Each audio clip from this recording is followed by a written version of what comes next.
MLA గారు పరపక్షంగా మాకు ఎలాంటి అభివృద్ధి కార్యక్రమాలకు ఫండ్ పెట్టలేదని తప్పుడు ఆరోపణ చేసి వారి యొక్క మూర్ఖత్వానికి ముఖ్యంగా ఏంటంటే పల్పు అహంకారంతో మాట్లాడిన మాటలకు ఈరోజు మేము వారి మాటలను ఖండిస్తున్నాం. మనకు ఎమ్మెల్యే గారు గెలవగానే ఆత్మకూరు గ్రామానికి మనకు 3,50,00,000 ఆత్మకూరు హెడ్ క్వార్టర్కు పెట్టడం జరిగింది. ముఖ్యంగా ఆత్మకూరు మెయిన్ రోడ్ నుంచి విలేజ్ లోపలికి పోయేందుకు 1,73,00,000 మంజూరు చేశారు. అది వర్క్ స్టార్ట్ అయింది, పని నడుస్తుంది. అదేవిధంగా మళ్ళీ కొద్దిగా తక్కువైందని అంటే మళ్ళీ ఇప్పుడు అక్కడ ఆత్మకూరునే 80 లక్షలు సీసీ రోడ్ కూడా మంజూరు చేశారు. ఆ సీసీ రోడ్ కూడా పోయడం జరిగింది. అదేవిధంగా మన రామ్నగర్ కాలంలో 40 లక్షలతోటి సీసీ రోడ్ కూడా పోయడం జరిగింది. ఇంకోటి మన ఆత్మకూరులో అంగన్వాడీ 2 అంగన్వాడీ బిల్డింగులు 12 లక్షలతోటి, ఒకటి 12 లక్షల కోటి, 2 24 లక్షలతోటి ఆత్మకూరుకి మంజూరు చేయడం జరిగింది. అదే కాకుండా ఇందిరానగర్లో ఎస్సీ కమిటీ హాల్కు 5 లక్షలు మంజూరు చేయడం జరిగింది. ఇంకోటి మొన్ననే మనకు నాయి బ్రాహ్మణులకు కూడా 5 లక్షలు కూడా ఎమ్మెల్యే గారు రాగానే మంజూరు చేశారు. అది కూడా పని నడుస్తుంది. మూర్ఖత్వంగా ఎక్కడ పెట్టలేదు అనేది నిదర్శనం ఇది. ఇదే కాకుండా ప్రతి ఒక్క విలేజ్లో కూరలలో 35 లక్షలు పెట్టి సీసీ రోడ్డు, అంగన్వాడీ బిల్డింగ్ కూడా శాంక్షన్ చేసినాం. అవి కూడా వర్క్ నడుస్తున్నాయి. అదే కాకుండా రాగాపురానికి 20 లక్షల సీసీ రోడ్డు కూడా పెట్టడం జరిగింది.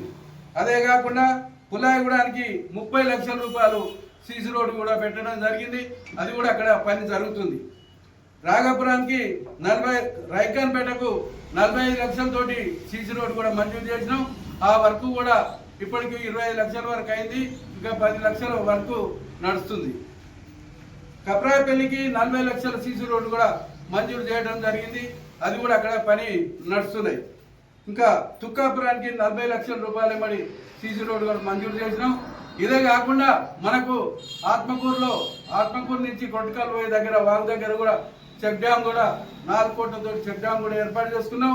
మనం గత ఎండాకాలంలో కూడా నీళ్లు రాస్తే ఆ చెక్ డ్యామ్ నిండడం వల్ల ఇక్కడ రైతులకు సాగునీరు తాగునీరుకు ఇబ్బంది లేకుండా చేసిన మన ఎమ్మెల్యే గారి మీద ఆరోపణ చేస్తాం. వాని మూర్ఖత్వం ముఖ్యంగా ఏంటంటే ఎమ్మెల్యే గారిని విమర్శించే స్థాయి కాదు. ఆయన కూడా గతంలో ఆయన పరిస్థితి ఏందో ఊళ్ళో ఎవరిని అడిగినా చెప్తారు. 50 రూపాయలు అడుక్కొని కళ్ళు తీసుకుపోయి హైదరాబాద్ అమ్ముకొని మళ్ళీ వచ్చినాక ఇచ్చినోడు ఇవాళ మరి ఆయనకు అన్ని ఎకరాలు ఎట్లా వచ్చినాయో ఒకసారి కూడా ఆయన ఆలోచించుకోవాలని నేను చెప్తున్నా. ఇదే కాకుండా టీఆర్ఎస్కు తోడు బీజేపీ వాళ్ళు కూడా ఎమ్మడిండి ఎమ్మెల్యే గారు బడుగు బలహీన వర్గాలకు ఎంతో అభివృద్ధి చేస్తుంటే ఓర్వలేక మీరు విమర్శలు చేస్తాం సరైనది కాదు. మీరు ఇకనైనా బుద్ధి తెచ్చుకొని ఉండాలని హెచ్చరిక చేస్తున్నాం.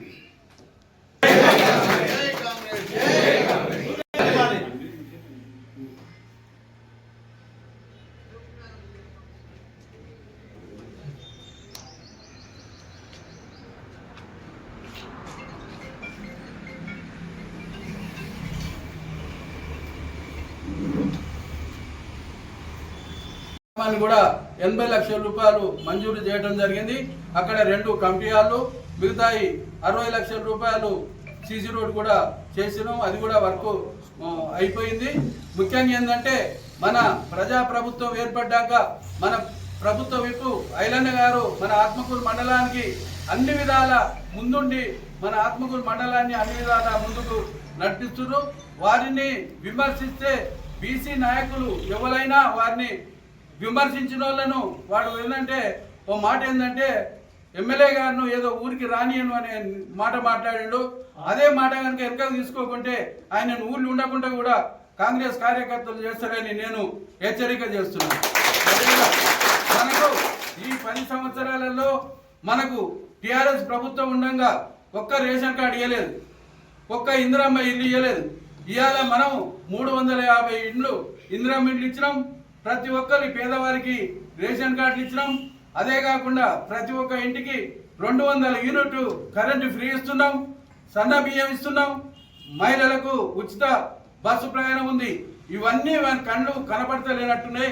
మన ప్రభుత్వం మీద వాళ్ళు 10 సంవత్సరాలు చేయలేని పని మన ఎమ్మెల్యే గారు ఈ 2 సంవత్సరాలనే మనకు మంజూరు చేపించి పని చేపించారు కాబట్టి వారిని ఎవరు ఏం మాట్లాడినా ఏ కార్యకర్త కూడా ఊకోరని హెచ్చరిక చేస్తున్నారు.